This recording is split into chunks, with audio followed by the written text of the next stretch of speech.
السلام علیکم ورحمۃ اللہ وبرکاتہ۔ امید ہے آپ خیریت سے ہوں گے۔ میں نے جیسا کہ وعدہ کیا تھا کہ ایسی چھوٹی چھوٹی ویڈیوز کے جس میں ریزنز اور وجہ بیان کی گئی ہوں میں آپ کے سامنے پیش کروں گا۔ دیکھیے، سب سے پہلے میرا سوال ہے، آپ انگوٹھیاں پہنتے ہیں؟ بہت سے لوگوں کو شوق ہوتا ہے، جو شوقین کہتے ہیں کہ بھائی ہمارے لیے فلاں نگ لیتے آئیے گا، فلاں نگ لیتے آئیے گا، لیکن ہمیں اس کی خصوصیت بالکل نہیں معلوم ہوتی۔ لہٰذا آج علی رضا آپ کو بتائے گا، حیدر ٹی وی 14 کے ذریعے سے آپ کو معلوم ہوگا کہ ہمیں کون سا نگ کب پہننا چاہیے اور کس ہاتھ میں پہننا چاہیے۔ تو آئیے میں روایت پیش کرتا ہوں، کیونکہ مجھے اسلام کے اکارڈنگ ریزنز پیش کرنے ہیں آپ کے سامنے۔ وہ کام کہ جو کام ہم اپنی زندگی میں انجام دیتے ہیں، لیکن اس کی وجہ، سبب، ریزن ہمیں نہیں معلوم ہوتا، لیکن ہم خود بخود ایسے ہی کام انجام دیتے ہیں۔ لیکن جانیے کہ آخر حقیقت اسلام کیا ہے، کیوں اللہ نے، کیوں رسول نے کسی کام کو مکروہ، کسی کو حرام، کسی کو واجب اور کسی کو مستحب قرار دیا ہے۔ تو آئیے میں کچھ ریزنز آپ کے سامنے پیش کرتا ہوں، اور کون کون سی انگوٹھیاں آپ کو پہننی چاہیے، کون کون سے نگ استعمال کرنے چاہیے، پہلے وہ آپ کے حوالے کر دیتا ہوں۔ روایت ہے علل الشرائع، شیخ صدوق کی تحریر کی ہوئی کتاب ہے، جس کے باب نمبر 136 سے میں پیش کر رہا ہوں۔ ملاحظہ فرمائے، حضرت علی علیہ السلام کے پاس 4 انگوٹھیاں تھیں۔ ایک پر یاقوت جڑا ہوا تھا، جو اپنی شرافت و نجابت کی علامت ہوتی ہے۔ سب سے پہلے یاقوت کا کام آپ کو یہ جاننا ہے کہ یاقوت کا فائدہ کیا ہے۔ کہا یاقوت کا نگ کا فائدہ یہ ہوتا ہے کہ جو شرافت اور نجابت کی علامت ہوتی ہے۔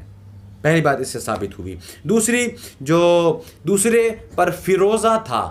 مولا کائنات دوسری انگوٹھی، دوسرا نگ کون سی پہنتے تھے؟ فیروزہ۔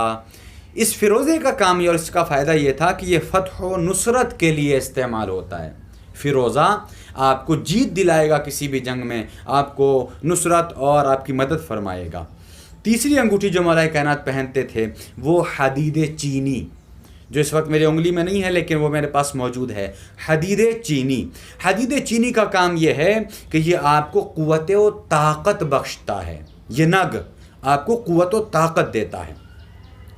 چوتھی انگوٹھی آپ کی کیا تھی؟ وہ عقیق تھا، اور عقیق کا کام یہ ہے کہ وہ حفظ و حفاظت کے لیے تمام چیزوں اور بلاؤں سے محفوظ رکھتا ہے۔ ان تمام نگوں پر جو تحریر تھا، یاقوت پر مولا کائنات کی انگوٹھی کے اوپر لکھا ہوا تھا لا الہ الا اللہ الملک الحق المبین۔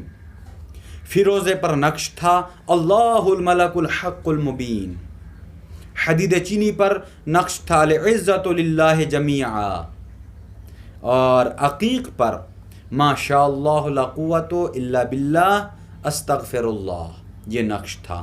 ایک روایت یہ میں نے آپ کے سامنے پیش کی جو انگوٹھی سے متعلق تھی۔ تو ناظرین، امید کرتا ہوں کہ آپ سمجھ گئے ہوں گے کہ کون کون سا نگ پہننا ثواب ہے۔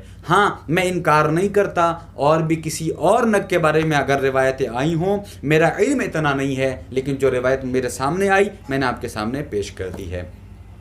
ایک روایت اور آپ کے سامنے پیش کیے دیتا ہوں۔ امیر المومنین علیہ السلام اپنے دست یمین یعنی داہنے ہاتھ میں پہنا کرتے تھے۔ جب آپ انگوٹھیاں خریدنے لگتے ہیں اور نگ آپ کو پسند آ جاتا ہے، تو اب سوال یہ ہوتا ہے کہ آپ کو وہ انگوٹھی پہننا کس ہاتھ میں ہے، کس انگلی میں ہے۔ تو یہ روایت سن لیجئے، یہ باب 127 میں ہے، اسی کتاب علل الشرائع میں موجود ہے، شیخ صدوق نے تحریر کیا ہے۔ اسی میں یہ روایت نقل ہے کہ امیر المومنین علیہ السلام اپنے دست یمین یعنی داہنے ہاتھ میں انگوٹھی کیوں پہنا کرتے تھے؟ کسی نے سوال کیا تو آپ نے فرمایا کہ اس لیے کہ دست یمین میں انگوٹھی پہنتے تھے کہ بعد رسول آپ اصحاب یمین کے امام قرار پائے تھے۔ اب اصحاب یمین اور اصحاب یسار کی تشریح میں یہاں پر نہیں کروں گا، اگر کسی کو جاننا ہے تو وہ قرآن کی تلاوت کرے اور اس کی تفسیر پر غور کرے تو انشاءاللہ آپ کو معلوم ہو جائے گا۔ ایک وضاحت کی دیتا ہوں کہ اصحاب الیمین کے امام تھے۔ اللہ نے اصحاب یمین کی مدح اور اصحاب شمال کی مذمت فرمائی ہے۔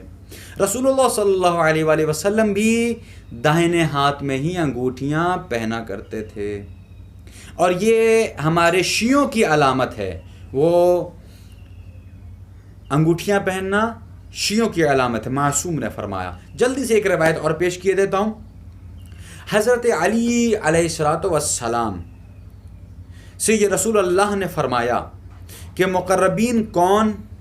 رسول اللہ نے فرمایا کہ اے علی اپنے داہنے ہاتھ میں انگوٹھی پہنا کرو۔ ماشاءاللہ، اپنے داہنے ہاتھوں میں انگوٹھی پہنا کرو، کیوں؟ مقربین میں سے ہو جاؤ گے۔ مولا کائنات نے پوچھ لیا کہ یا رسول اللہ یہ مقربین سے مراد کون لوگ ہیں؟ تو آپ نے فرمایا جناب جبرائیل اور جناب میکائیل۔ حضرت علی نے دریافت کیا یا رسول اللہ کس چیز کی انگوٹھی پہنوں؟ تو آپ نے فرمایا عقیق سرخ کی انگوٹھی پہنو۔ کیوں؟ اس کا ریزن یہ اللہ کی وحدانیت، میری نبوت اور تمہاری وصایت اور تمہاری اولاد کی امامت اور تمہارے محبین کے لیے جنت اور تمہاری اولاد کے دوستداروں کے لیے فردوس کا اقرار کر بیٹھا ہے۔ تو عزیزوں، میں امید کرتا ہوں آپ کو یہ بات سمجھ آ گئی ہوگی کہ کن کن نگوں کو اور انگوٹھیوں کو ہمیں پہننا چاہیے اور کن ہاتھوں میں پہننا چاہیے، کن انگلیوں میں پہننا چاہیے۔ لہٰذا آئیے میں گزارش بھی کروں گا آخر میں اپنے ناظرین، محترم ناظرین سے کہ ہماری اس ویڈیو کو لوگوں تک شیئر کریں تاکہ زیادہ سے زیادہ لوگوں کو معلومات ہوتی رہے۔ شکراً جزیلا، والسلام علیکم ورحمۃ اللہ۔